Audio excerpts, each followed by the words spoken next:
Bart's in love. It's love at first sight with this girl. They fell in love. He'd do anything for her. Then the girl saw the school bully picking on the ducks. The poor mother duck was trying to protect her baby. Bart, can't you do something? Bart became a man and jumped into the river. When he comes back to his senses, he realizes he's no match for the bully.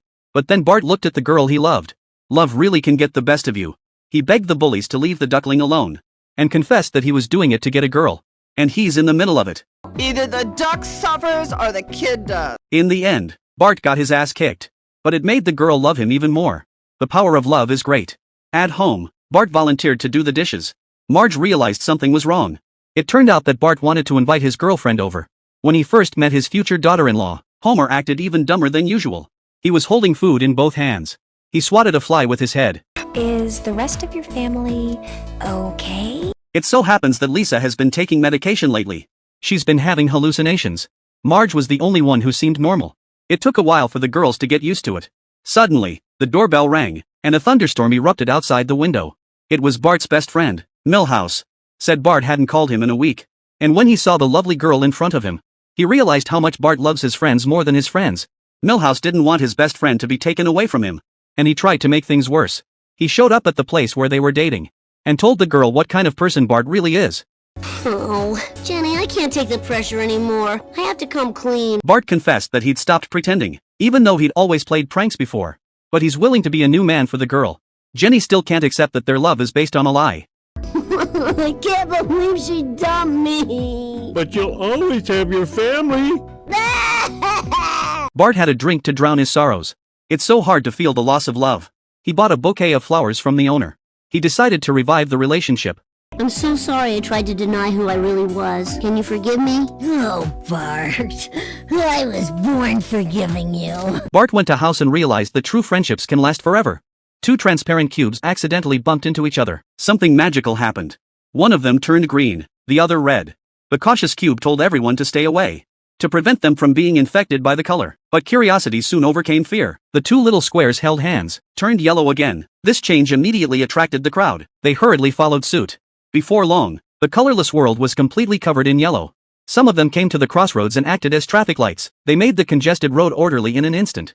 Some of them came to school and turned into a living dinosaur, making the boring classroom less monotonous. Since the two little cubes took this small step, the whole cube world has taken a big step forward. If a child gets lost, it doesn't matter. All they need to do is hold hands. They'll find their child in no time. When all the people are gathered together, it's a golden wave.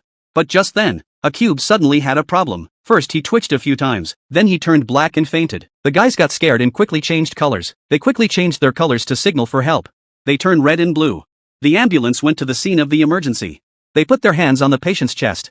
After about a second, the pain was shared equally. The sick cube finally woke up. It seems that if everyone gives a little love, the world can really become a better place. Gun demons attack indiscriminately on the bridge, putting bullets in the heads of passers-by. Despite the presence of SWAT and helicopter gunships. But there's nothing they can do to stop the gun demon.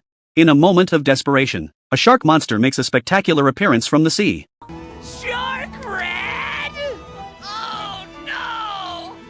Yeah, get him, Shark Rat, you're the coolest! The gun demon strikes first, firing bullets. But the Sharknado reflects it back without a scratch. And it hit the gun demon right in the head. While he's down and bleeding, the Sharknado does another shark attack. A catastrophe has been stopped in its tracks.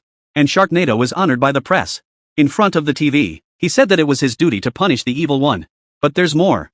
Do your homework. Sharknado left immediately afterward. The boy in front of the TV was very impressed. And so it goes.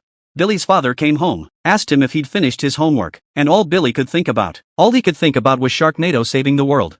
He ignored his father and went back to his room to play with his dolls. He didn't realize that the real hero was right next to him. Dad said it again.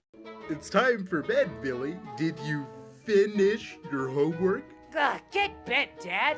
Sounds like you need a chewing out. Ow! Billy broke his toy and didn't even care.